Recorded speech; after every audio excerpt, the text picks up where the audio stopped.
wabarakatuh.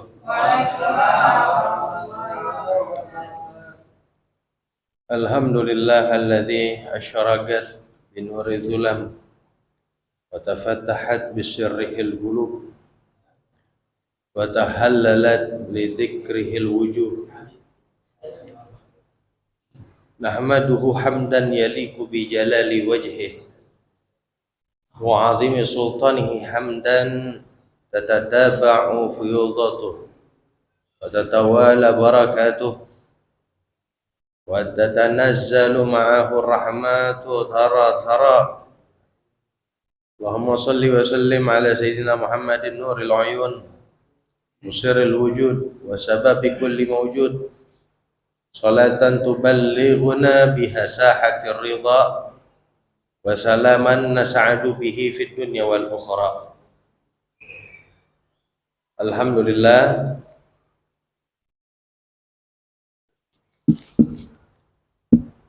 pada kesempatan kali ini sama-sama kita berkumpul untuk meneruskan kajian kita di minggu yang lalu.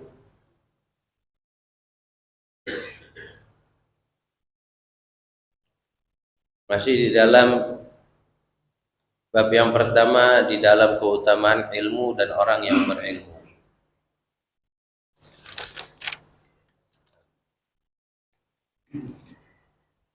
Kemarin pembahasan kita berakhir sampai sabda baginda Nabi SAW yang berbunyi, "Man intaqala liyata'allama ilman ghufira lahu qabla an yakhtuwa." Bismillahirrahmanirrahim. Nawaitu ta'alluma wa ta'lim wa tadhakkur wa tadhkir wa naf'al intifa' wal ifada wal istifada wal hasala tamassuh bi kitabillah wa sunnati rasuli wa du'a ila al-huda wa dalalata 'ala al-khair ibtigha'a maradatillah wa qurbi wa thawabi subhanahu wa ta'ala. Ya Fatahi alim, ya Fatahi alim, ya Fatahi alim, iftah lana fathan qariban, rabbi shrah li sadri wa yassir li amri wahlul 'uqdatam min lisani yafqahu qawli warzuqna fahman nabiyyin wal mursalin, amin amin ya rabbal alamin. Qala musannifu rahimahullah wa ta'ala wa nafa'na bihi wa bi'ulumihi fid dharaini amin. Wa qala radhiyallahu anhu wa ankum wa anna ila an qala Nabi sallallahu alaihi wasallam, man intaqala liyata'allama ilman ghufira lahu qabla an yakhtuwa. Baginda Nabi sallallahu alaihi wasallam bersabda, barang siapa yang berpindah dari satu tempat ke tempat lainnya demi bertujuan menuntut ilmu, keluar dari rumah ke masjid, niat menuntut ilmu, keluar dari rumah ke satu tempat tujuannya menuntut ilmu, tujuan keluar dari rumah menuju madrasah demi bertujuan menuntut ilmu. Apa kata Nabi? Maka Allah akan berikan dia ampunan dari dosa-dosa yang dia miliki sebelum kakinya melangkah. Maka kita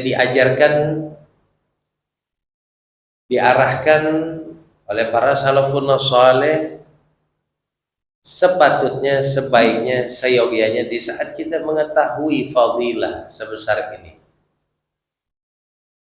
keistimewaan seagung ini, sudah sepantasnya kita sikapi dengan sangat bijak serta kita manfaatin keistimewaan ini. Kalau bisa diniati dari jauh-jauh hari, kenapa enggak? Toh kata Nabi, andaikan niatnya hari ini, nanti malam saya keluar dari rumah mau ke masjid, mau ngaji, sebelum kakinya dilangkahkan ke masjid, masih jauh ini jamnya, dosanya sudah diampunin sama Allah. Kenapa kita nggak tanamkan niat, kita pasang niat dari jauh-jauh hari sekalian? Ini pengajian kita rutinan 2 minggu sekali. Selesai ngaji, niat langsung. 2 minggu mendatang saya niat mau hadir lagi. Habis sholat maghrib nanti berjamaah, saya nggak langsung pulang, saya mau duduk, saya mau ngaji. Dari saat itu sampai nanti ketemu lagi kita pengajian, Allah sudah mulai mengampuni, memaafkan dosa-dosa kita. Hadirin, seperti yang kemarin saya katakan, insya Allah banyak umat muslim dan hampir rata-rata yang mukmin, yang beriman sama Allah, dia mampu menjaga dirinya daripada dosa yang besar. Mampu dia. Dia jaga dirinya dari zina, dia jaga dirinya dari khamar, dia jaga dirinya dari judi, dia jaga dirinya daripada maling. Dosa-dosa besar nih. Insya Allah sebagian besar umat muslim, mayoritas umat muslim bisa menjaga, bisa menyelamatkan dirinya dari hal-hal tersebut, dari dosa-dosa tersebut. Tapi ingat, ada yang nggak bisa luput dari kita, yaitu dosa kecil. Dosa kecil. Dosa kecil. Nggak mungkin enggak. Pasti kita terkena dosa kecil. Pasti kita kena dosa kecil. Makanya di samping kita menjaga diri kita daripada maksiat yang berimbas kepada dosa besar, Rasulullah SAW pun kasih kita cara untuk mendatangkan ampunan Allah Subhanahu wa Ta'ala kepada dosa kecil yang kita nggak sadar terjadi di dalam diri kita. Contoh kecil. Orang banyak nggak paham bahwasanya membicarakan urusan dunia di dalam masjid ini hukumnya haram.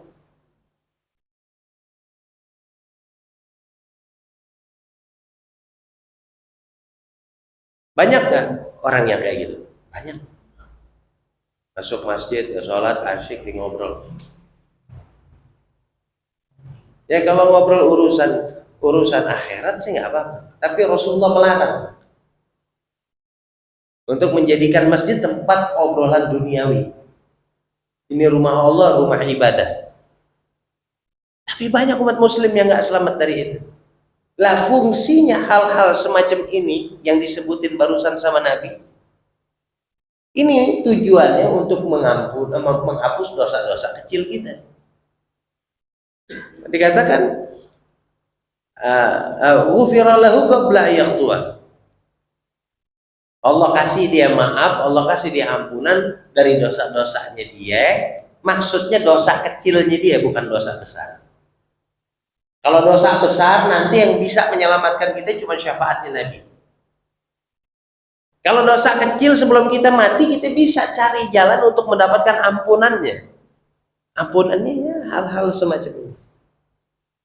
Niat hadir ke majelis ilmu,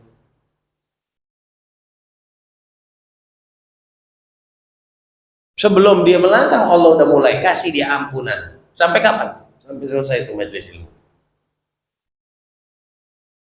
Kata Syekh Nawawi Al-Bantani, tahawwalu masyian aw raqiban. Mau pindahnya itu di jalan kaki atau naik kendaraan sama aja. Kata Syekh Nawawi Al-Bantani.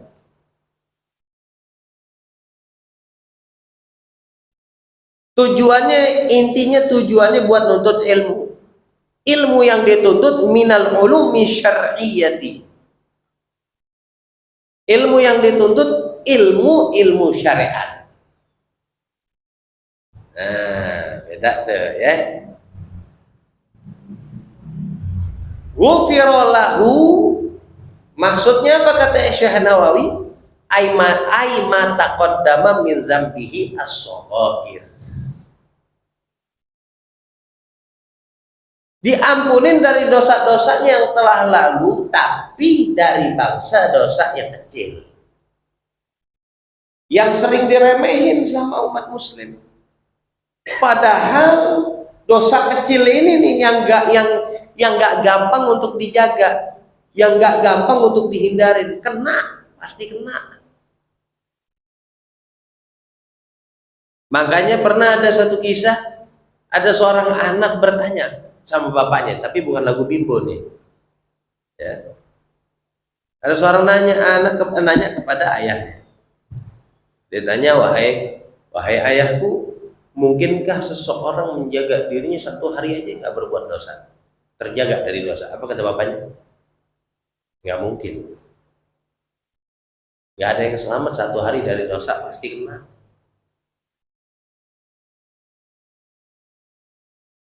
Nggak mungkin. Nggak mungkin ya. 1 minggu nggak mungkin, 1 minggu kelamaan. Kalau gitu 1 hari, sama aja, nggak ada orang yang selamat 1 hari dari dosa.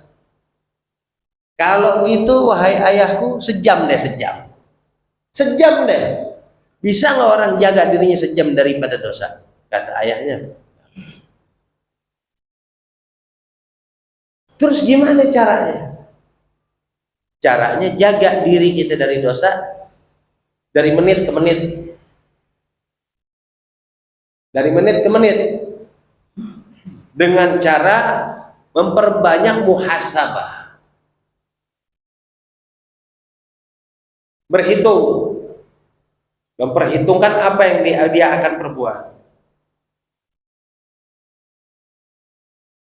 Serta memperhitungkan apa yang telah dia lalui, amal apa yang telah diperbuat di masa yang sudah lewat. Sebagaimana yang Allah firmankan, ya ayyuhalladzina amanu ittaqullaha wal tanzur nafsun ma qaddamat lighad. Wahai kalian orang-orang beriman, takutlah kalian kepada Allah. Makna takwa itu takut. Bertakwalah kalian kepada Allah, maksudnya takutlah kalian kepada Allah. Wal tanzur nafsun ma qaddamat lighad. Dan senantiasakan diri kalian itu selalu berintrospeksi, bermuhasabah dari apa-apa yang telah kalian lakukan di masa yang lalu. Masa yang lalu itu bukan cerita seminggu kemarin, terlalu jauh itu. Kalau para salafun saleh menjelaskan masa yang lalu itu adalah dari jam-jam yang tadi barusan lewat. Tadi saya jam 5 ngapain ya? Tadi jam 4 saya ngapain? Ini baru jam 7 kurang. Tadi jam 6 saya ngapain? Jam 5 saya ngapain? Nah itu muhasabah. Introspeksi ke waktu yang dekat yang udah berlalu dari kita. Lihat tujuannya apa? Agar kita bisa memperbaiki, memperelok amal kita di masa yang mendatang. Serta kita bisa mendapatkan pahalanya aili tajidu sawabaha yaumal qiyamah, agar kita bisa menikmati hasilnya nanti pada hari kiamat, kata Imam Al-Ghazali. Wattaqullah innallaha khabirun bima ta'malun. Takutlah kalian kepada Allah, sesungguhnya Allah ini maha mengetahui dari apa yang kalian perbuat, kata Allah Ta'ala.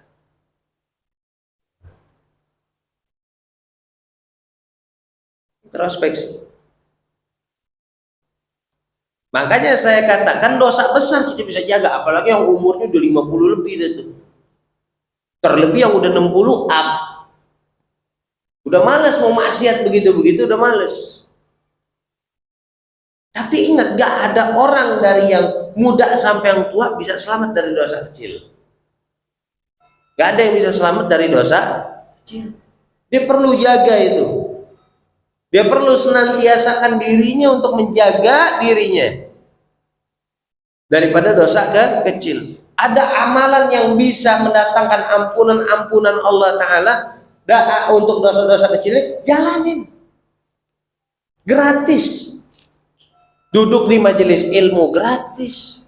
Nggak Allah minta bayaran daripada ampunan. Ente kalau mau dapat ampunan sekian, bayarnya sekian. Allah nggak budgetin tuh. Nggak dipatok sama Allah.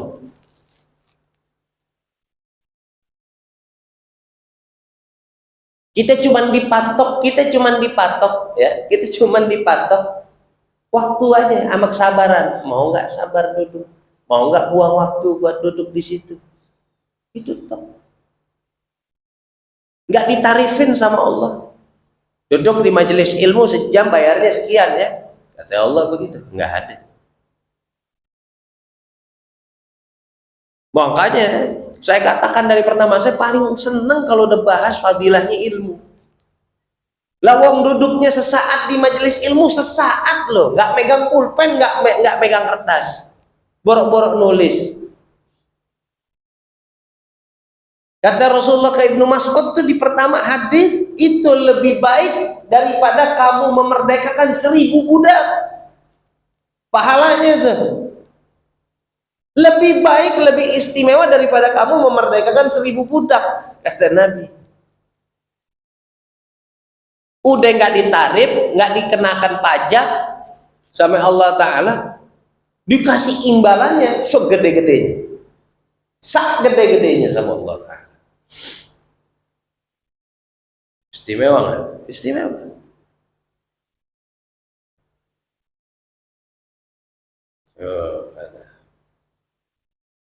Selesai nih, sampai sini Rasulullah SAW membahas tentang hal yang lain.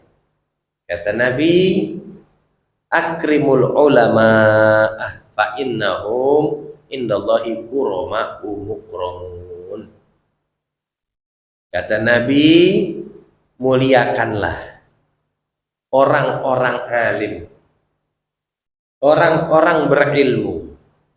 Dijelaskan sama Imam An-Nawawi Al-Bantani, yang dimaksud orang berilmu di sini orang berilmu yang seperti apa speknya? Kata beliau, ai bi ulumi syar'i al-amilin bi antu amiluhum bil ijlali wal ihsani ilaihim bil gauli wal fi'li. Orang berilmu di sini ialah orang-orang yang memiliki kapasitas keilmuan ilmu syariat. Ilmu syariat. Digaris bawahin lagi, tapi yang mengamalkan ilmunya. Tapi yang mengamalkan ada orang alim, tapi dia nggak ngamalin ilmunya. Gak usah diwah-wahin, biasa aja. Belum alim namanya. Masih ngalim itu kalau kata orang Jawa, masih ngalim itu. Belum alim itu, belum. Ilmunya masih dijadiin alat buat pinter-pinteran ngomong.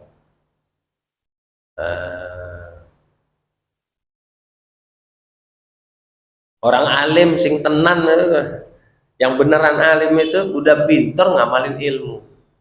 Kayak Mbah Mun Zuber, Mbah Maimun, Gus Naji, banyak lagi orang-orang alim. Tahu ilmu diamalin. Nah, yang kayak gini nih hormatin nih, muliain yang kayak gini. Bil ijlali wal ihsan ilaihim, dengan kamu muliakan dia, dengan kamu berbuat kebaikan kepada dia. Bil gauli wal fi'il, dengan perkataan dan dengan perbuatan.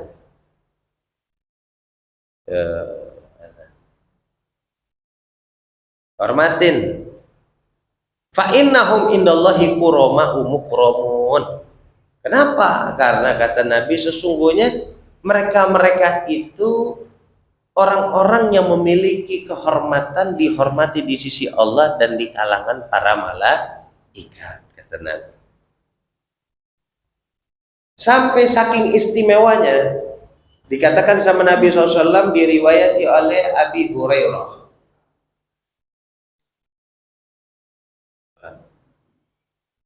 Dikatakan oleh Abi Hurairah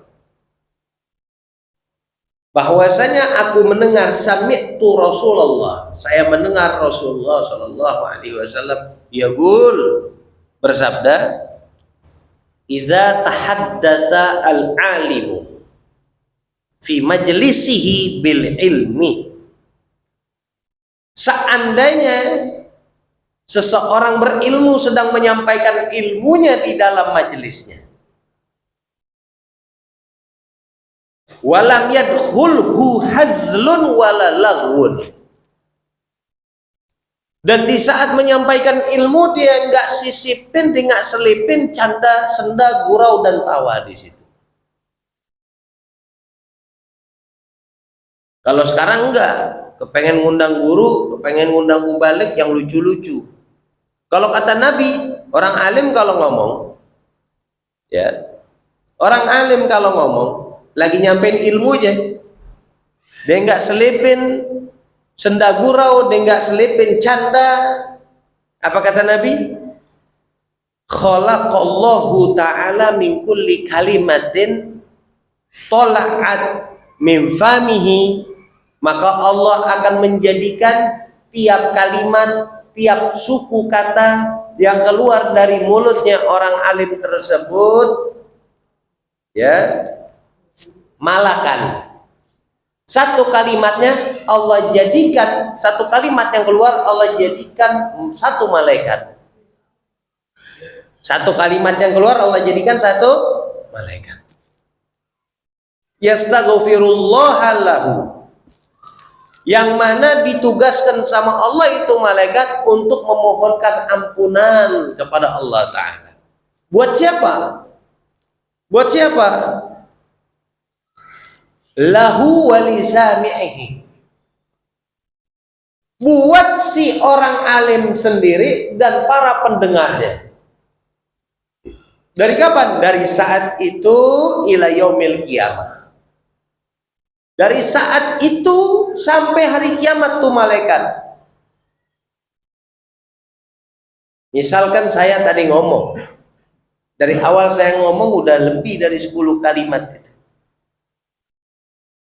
Mudah-mudahan Allah jadiin ini benar. Ya. Andai kan ada 1000 kalimat, maka itu Allah balik, Allah ganti jadi 1000 malaikat. Yang malaikat ini sibuk memohonkan ampunan buat kita semua. Tapi dengan catatan nggak ada canda, nggak ada senda gurau, nggak ada lucu-lucuan, kecuali memang ceritanya lucu yang disampaikan.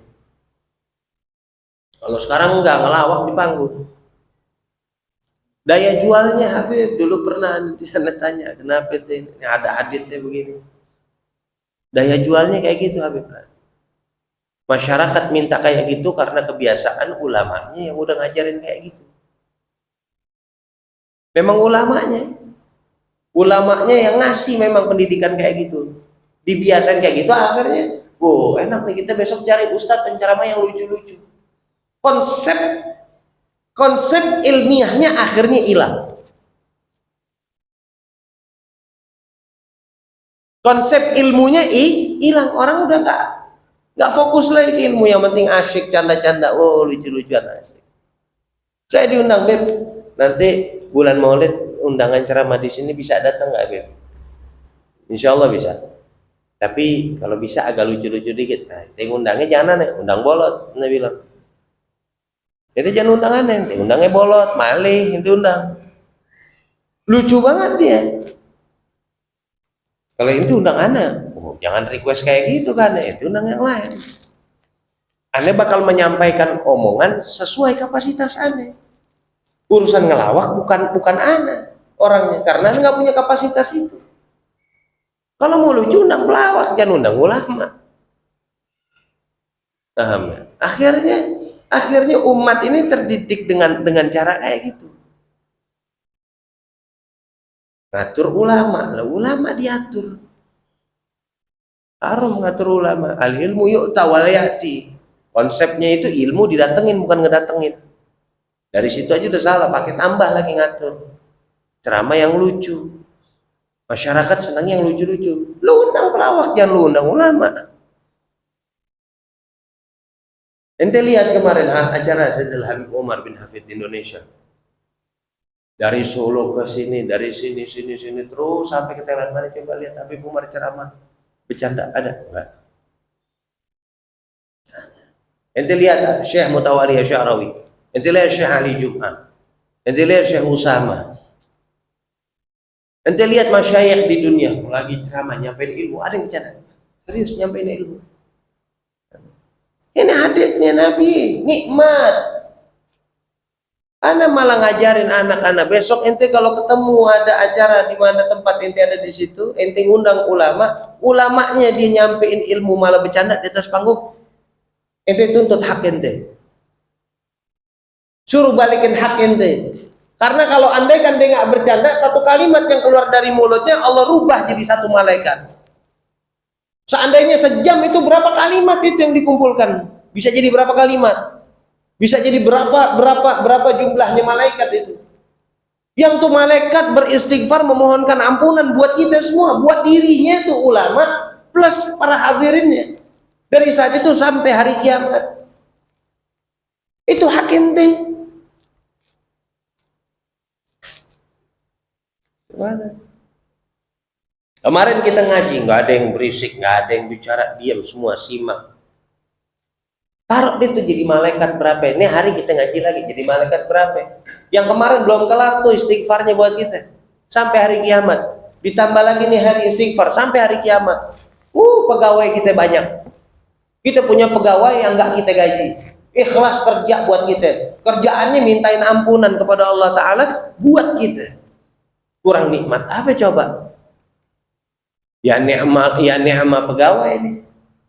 Senikmat-nikmatnya pegawai. Kita bosnya nggak repot mikirin gaji, nggak mikirin apa namanya uang tahunan lagi, aman. Terus apa kata Nabi? Fa'idzan sarafu maghfurina lahum. Di saat bubar ini pengajian, mereka bubar dalam keadaan telah diampuni sama Allah Ta'ala dosa-dosanya.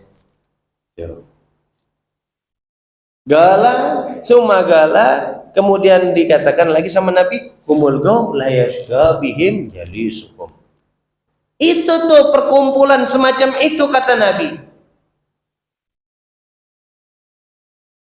Yang kalau andaikan ada orang kumpul di dalam situ, nggak bakalan mendapatkan kemudaratan. Nggak bakal dapat sial siapa orang yang duduk di perkumpulan semacam ini. Ya gitu.